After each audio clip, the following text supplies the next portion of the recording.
science appartient au domaine de la vérité, de la clarté, de la sagesse. La bonté peut être amenée dans son application, dans son utilisation. C'est tout. Il y a un aspect de la bonté qui est lié à l'amour, et donc qui est lié à l'accueil. C'est toujours travailler avec ouverture d'esprit, qui accueille. C'est la chose la plus difficile qui soit. Puisque la plupart des gens, comme tu le sais, ont, depuis l'enfance, ont créé des structures de fonctionnement émotionnel et intellectuel dont ils ne veulent pas sortir. Que ce soit de bonnes structures ou des structures névrotiques. Toi, tu es psychiatre, donc des structures névrotiques.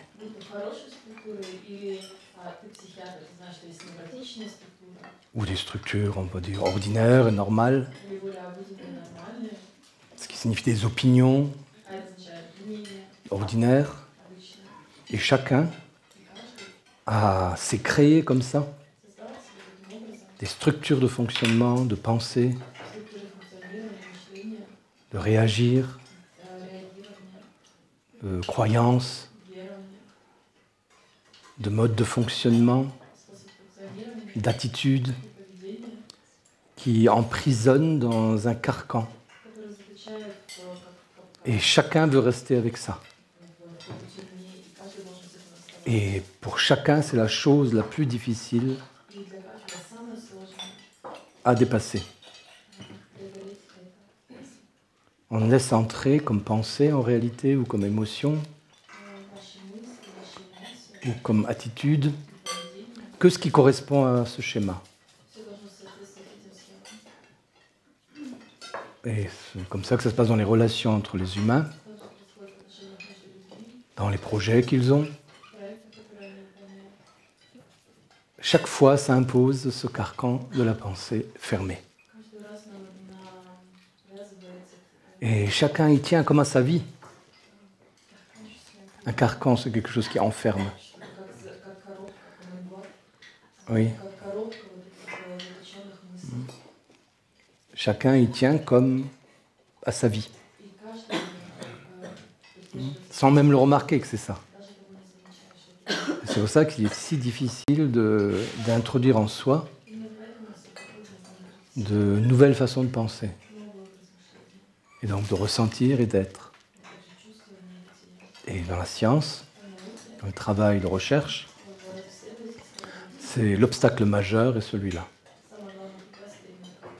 Des modes de pensée, pas seulement à ceux auxquels on est attaché par sa structure psychologique,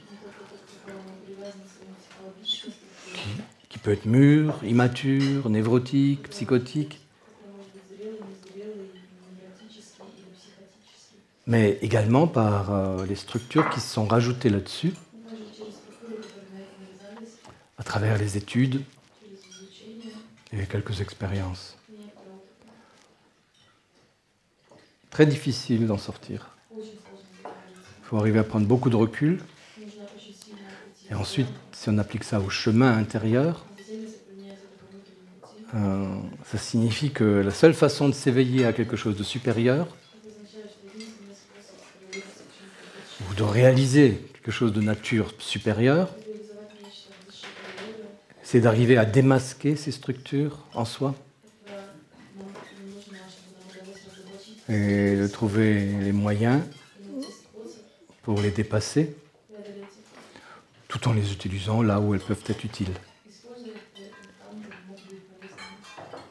Mais c'est comme ça dans tous les domaines. Chacun fonctionne toujours dans des modes de pensée particuliers. Il existe l'histoire de ce médecin. Un jour arrive dans son cabinet une vieille dame, très vieille, très courbée. 88 ans. Et Elle s'avance vers lui et lui dit « Docteur, il faut vraiment que vous m'aidiez. »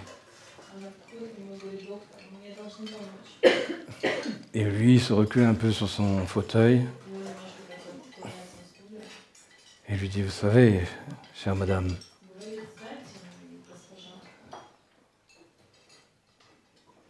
on ne peut pas lutter contre ce dont vous souffrez.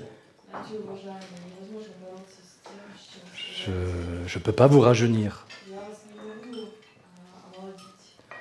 Alors la vieille dame le regarde et elle lui dit « Mais je voudrais que vous m'aidiez à vieillir. »